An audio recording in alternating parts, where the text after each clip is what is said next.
रहीम second year बेटा आपके biology के चैप्टर नंबर 25 का आज लेक्चर नंबर 5 है। और आज आपका जो टॉपिक है वो है बेटा प्रोसेसेस इन इकोसिस्टम। इकोसिस्टम के अंदर कौन से प्रोसेस होते हैं and interaction between biotic and abiotic component. So हम देखेंगे इकोसिस्टम में कौन से प्रोसेस होते हैं। प्रोसेस का मतलब होता है अमल। और क्या देखेंगे, इंटरेक्शन देखेंगे। इंटरेक्शन का मतलब होता है रिलेशनशिप देखेंगे, ताल्लुक देखेंगे, तामुल देखेंगे between the biotic and the abiotic component. So start करते हैं आज का लेक्चर बेटा। The main processes occurring in ecosystem include feeding. जो इकोसिस्टम के अंदर बेटा मेन प्रोसेस होते हैं उसमें कौन सा प्रोसेस है, मेन फीडिंग का प्रोसेस है। उसके बाद बेटा and circulation of chemical elements.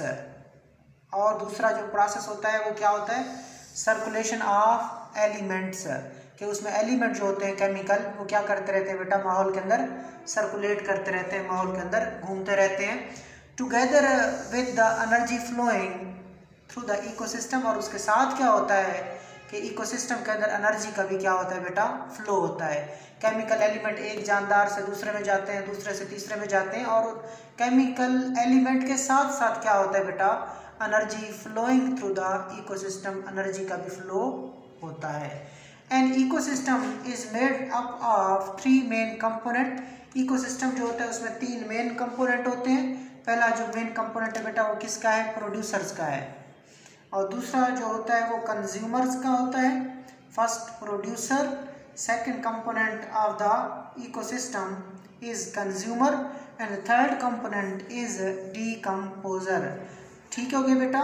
All are concern with the feeding process. जितने भी हैं, चाहे वो प्रोड्यूसर हो, चाहे वो कंज्यूमर हो, चाहे वो डीकम्पोजर हो, इन सब का ताल्लुक किस प्रोसेस है बेटा, फीडिंग के प्रोसेस से है। और किससे है, the circulation of chemical element, और केमिकल एलिमेंट की सर्कुलेशन से है, और फ्लो ऑफ एनर्जी, और फ्लो ऑफ एनर्जी से है। दोबारा देखें, ये 3 मेन प्रोसेस हैं बेटा। पहला फीडिंग है, दूसरा सर्कुलेशन ऑफ केमिकल एलिमेंट है, और तीसरा क्या है, फ्लो ऑफ एनर्जी है। ये वो 3 प्रोसेस हैं जो इकोसिस्टम के अंदर होते हैं। The main processes occurring in an ecosystem include feeding and the circulation of chemical elements together with the energy flowing through the ecosystem. An ecosystem is made up of 3 main component। Basically ये 3 main component क्या है बेटा, biotic component है, जानदार है। First one is producer, second one is the consumer, and third one are the decomposer.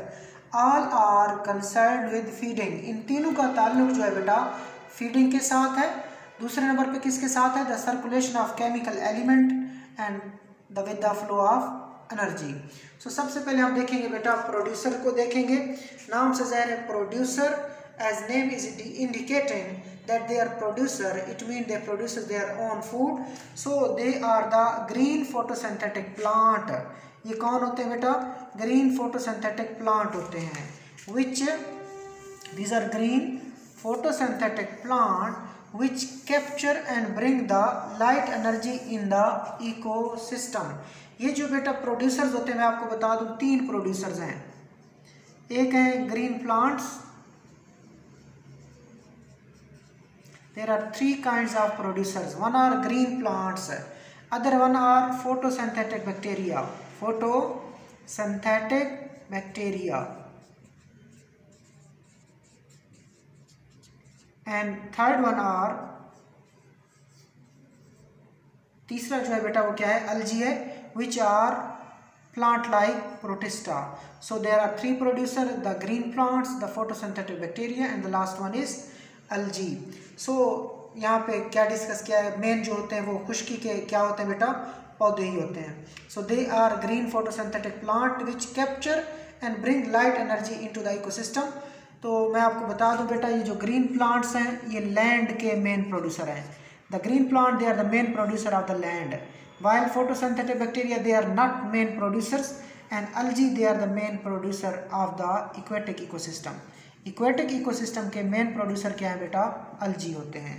और दुनिया में भी सबसे ज़्यादा photosynthesis कौन करते हैं, algae करते हैं। सो ये aquatic producers हैं। और ये जो प्रोड्यूसर्स होते हैं बेटा, ये क्या करते हैं, सनलाइट को बेटा, सनलाइट को क्या करते हैं, दे कैप्चर करते हैं, उसको पकड़ते हैं and bring light energy into the ecosystem, और उसको कहाँ लेके आते हैं, इकोसिस्टम में लेके आते हैं। इक्वेशन भी देख ले फोटोसिंथेसिस की, carbon dioxide plus water, then sunlight, then chlorophyll will give us C6H12O6 plus O2.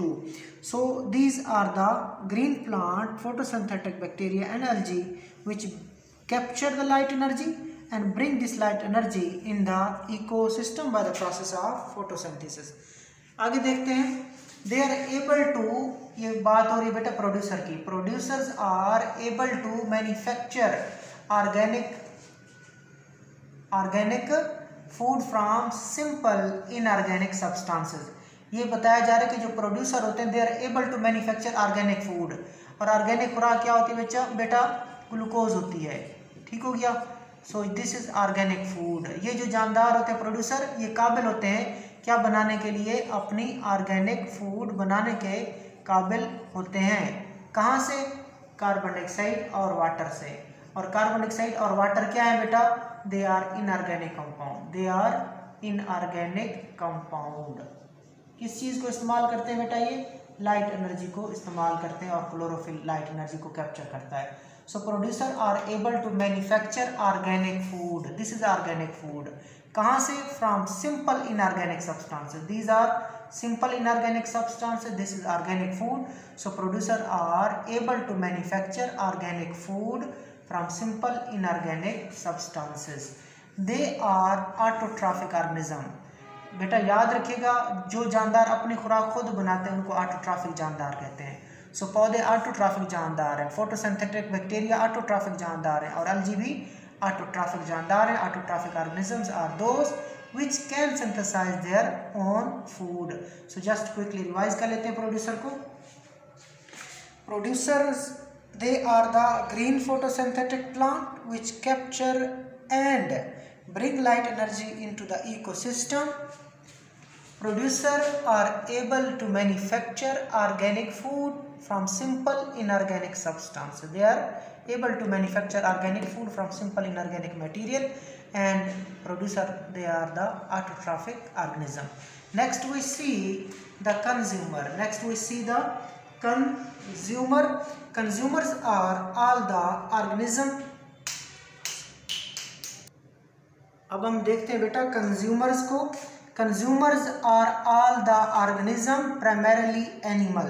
Consumer में दूसरे जानदार आते हैं जिनमें मेन कौन है, एनिमल्स हैं। प्रोड्यूसर में मेन क्या थे, प्लांट थे। खुश्की के मेन प्रोड्यूसर प्लांट है, लेकिन अगर कोई आपसे पूछे दुनिया के, वर्ल्ड के मेजर प्रोड्यूसर कौन है, वो अल्जियम थे बेटा, और इक्वेटिक के भी अल्जी हैं, लेकिन खुश्की के कौन है, पौधे हैं। सो प्रोड्यूसर प्लांट होते हैं ज़्यादातर, और कंज्यूमर में मेन कौन होता है, animal. So consumer are all the organism primarily animal which obtain energy directly or indirectly from the producer as ready-made food or organic food। ठीक हो गया। तो उसने क्या कहा, कंज्यूमर मेन कौन होते हैं, एनिमल होते हैं। और ये जो कंज्यूमर होते हैं ये डायरेक्ट या इनडायरेक्ट अपनी खुराक कहाँ से हासिल करते हैं, प्रोड्यूसर से। कंज्यूमर जो होते हैं वो अपनी खुराक कहाँ से हासिल करते हैं बेटा, प्रोड्यूसर से हासिल करते हैं, या डायरेक्ट उनको खाते हैं या इनडायरेक्ट उनसे ही खुराक लेते हैं। ठीक हो गया। और उसके बाद रेडीमेड ऑर्गेनिक फूड, मतलब बनी बनाई खुराक। रेडीमेड का मतलब बनी बनाई खुराक ये प्रोड्यूसर से लेते हैं। कंज्यूमर बनी बनाई खुराक प्रोड्यूसर से डायरेक्टली या इनडायरेक्टली लेते हैं। They are mainly heterotrophic organism, so they are called heterotrophic organism because they can not synthesize their food. ये अपनी खुराक खुद नहीं बना सकते, लिहाजा ये क्या है बेटा, हेटरोट्रॉफ है। मैं और भी प्रोड्यूसर आपको कंज्यूमर बता देता हूँ बेटा। मेन कंज्यूमर कौन होते हैं, animal. The main consumers are animals. इसके अलावा fungi, then non-photosynthetic bacteria and protozoa which are animal like protista. So animals, fungi, non-photosynthetic bacteria and protozoa, they are consumer. They get their food from producer directly or indirectly as a ready-made organic food, and the major producer or major consumer The major consumer are the animal. So these organisms cannot synthesize their food, so they are called heterotrophic organism. Quickly revise कर लेते हैं. Consumer are all the organism and primarily the animals which obtain energy directly or indirectly from the producer as ready-made organic food. They are primarily or mainly heterotrophic organism. Now I come to the last component, that is the decomposer. As name is indicating that they decompose the dead organic matter, and they are also called reducer, and they are very important. So decomposer or reducer. Decomposers are the mainly fungi and bacteria. याद रखिएगा बेटा, decomposer हमेशा fungi और क्या होते हैं, bacteria. Reducer decomposer कौन कौन होते हैं, एक फंजाई बेटा और क्या दूसरा, bacteria. So decomposers are fungi and bacteria which obtain their energy from dead and decaying plant and animal. ये बेटा पौधा है, ये क्या है, जानवर है. ये या तो डेड हो चुका है या डिके कर रहा है. डेड का मतलब मरा हुआ है, डिके का मतलब मरे हुए काफ़ी अरसा हो गया, अब वो तोड़ फोड़ का शिकार है, अब वो ब्रेक डाउन का शिकार है. सो ये क्या चीज़ है बेटा, ये डेड या डिके होने वाले, क्या होने वाले, डिके होने वाले क्या हैं, प्लांट्स हैं या एनिमल हैं. इन्हीं से क्या लेते हैं, बैक्टीरिया और फंजाई क्या लेते हैं, खुराक लेते हैं. कैसे खुराक लेंगे बेटा, इनके ऊपर एंजाइम खारिज करेंगे. ये बैक्टीरिया और फंजाई इनके ऊपर क्या खारिज करेंगे, एंजाइम. एंजाइम के नतीजे में ये डेड प्लांट और जो एनिमल है ये क्या हो जाएंगे, छोटे छोटे टुकड़ों में तकसीम हो जाएंगे. ये बैक्टीरिया और फंजाई उनसे चीज़ें क्या कर लेंगे बेटा, एब्जॉर्ब कर लेंगे. क्या कर लेंगे, उनसे चीज़ें एब्जॉर्ब कर लेंगे. सो देख लें इसको कि decomposer are mainly fungi and bacteria which obtain their energy from dead and decaying plant and animal. They release chemical elements such as ions. तो ये क्या करते हैं बेटा, केमिकल एलिमेंट्स को रिलीज करते हैं, जो कहाँ चले जाते हैं, सेल में चले जाते हैं. और किस शक्ल में ये केमिकल को रिलीज करते हैं, आयन की शक्ल में ये रिलीज करते हैं. The main chemical ions are nitrates. कौन कौन से आयन खारिज होते हैं बेटा, नाइट्रेट्स के होते हैं, अमोनिया होता है, और उसके बाद फास्फेट्स होते हैं, पोटाशियम होते हैं और कैल्शियम के आयन्स होते हैं. सो आपने क्या कहा, they release chemical element in the form of ions. The main chemical ions are nitrate, ammonia, then phosphates, potassium and calcium. So ये बेटा आज आपका टॉपिक था, the processes in ecosystem and interaction between biotic and abiotic component. इसमें जो चीज़ important है, आपने बेटा एक तो आपसे पूछा जाएगा what are the different process which occur in the ecosystem. Ecosystem में होने वाले जो प्रोसेस हैं उनके नेम लिखो. आप लिखोगे कि फीडिंग है, सर्कुलेशन ऑफ केमिकल एलिमेंट है और फ्लो ऑफ एनर्जी है. इसके बाद फिर आपसे पूछा जाएगा कि जो आपका इकोसिस्टम है उसमें बायोटिक कंपोनेंट के कितने मेन कंपोनेंट है. आप कहोगे 3 है, प्रोड्यूसर, कंज्यूमर, डिकम्पोजर. फिर शॉर्ट क्वेश्चन अलग अलग बनेगा, एक प्रोड्यूसर के बारे में, what are producers, what are consumer and what are decomposer. इस तरह ये 4-5 शॉर्ट क्वेश्चन आपके इस टॉपिक से बन सकते हैं. अल्लाह हाफिज़.